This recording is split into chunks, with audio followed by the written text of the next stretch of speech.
Rappelez-vous que Shaitan est très attaché à ruiner la prière du croyant. Il en a une obsession et un objectif. Voir des croyants en Allah pratiquer les actes qu'Allah ordonne de faire l'énerve. Car nous faisons ce qu'il a refusé de faire, c'est-à-dire obéir à Allah. Et ainsi, l'enfer sera sa demeure, comme Allah nous l'a dit.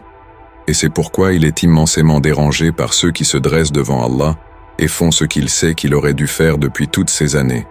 Sa première ligne d'attaque contre tout croyant est de nous convaincre qu'il n'y a pas besoin de prier, que nous pouvons vivre sans prière et que l'islam ça reste dans le cœur. Cette ruse est faible, mais fonctionne très bien. Vous connaissez donc beaucoup de gens de votre famille, peut-être, ou de vos amis qui ne prient pas. Shaitan les a convaincus avec succès que la salate est inutile ou pas essentielle à la vie, qu'il n'y a pas besoin de cela, alors que nous savons tous que ne pas prier est un immense péché.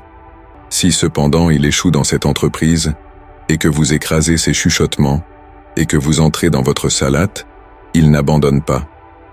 Il passe à la deuxième meilleure ligne d'attaque, qui est quoi? Retarder votre prière. C'est pourquoi beaucoup de gens retardent leurs prières, ne les prient pas à l'heure, ne se réveillent pas pour la prière du matin, ou même retardent volontairement leur prière, car ils ont des choses à faire la journée. Qu'Allah nous en préserve. Allah, subhanahu wa ta'ala, nous dit à ce sujet dans le Coran, « Malheur donc à ceux qui prient, tout en négligeant et retardant leur salate. » Cette ruse du diable est très dangereuse, car Allah nous met en garde directement dans le Coran. Et le malheur d'Allah est souvent suivi de l'enfer. Les prières sont faites à des heures bien précises, et chacune de ces prières doit être la priorité principale de notre journée. Si cependant vous priez votre salat à l'heure, il passera à sa troisième ligne d'attaque. Il n'abandonne pas. Et c'est quoi? L'insufflation intensive.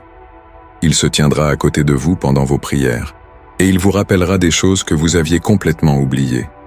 Et vous constaterez que votre cerveau résout tous les problèmes comme par magie, à ce moment où vous devez être uniquement concentré à adorer Allah. À la fin, vous direz dans la prière, « Je me souviens des solutions aux problèmes qui ont disparu il y a longtemps. » Et vous commencez à vous rappeler des choses que vous aviez complètement oubliées. C'est Shaitan. S'il ne peut pas vous empêcher de prier, il réduira au minimum la récompense en vous distrayant. Il y a même un hadith rapporté par Aïcha, qu'Allah l'agrée, qui nous rapporte que le prophète, sallallahu alayhi wa sallam, nous dit « Regarder autour de soi dans la salate est une tentation que Satan provoque chez l'un de vous. Il vole ainsi une partie de sa salate. Faisons très attention à ne pas annuler nos prières, ou alors en perdre une grande partie de leur récompense en étant distraits pendant notre prière. Concentrons-nous et imaginons-nous devant Allah. Rien autour de nous, ni dans notre vie ne doit nous distraire de ce moment unique. N'oubliez pas que la prière est la principale clé pour accéder au paradis. Mets un j'aime à la vidéo et laisse un commentaire. Ça aidera à ce que la vidéo soit plus vue et profite à un maximum de personnes. Qu'Allah nous guide tous.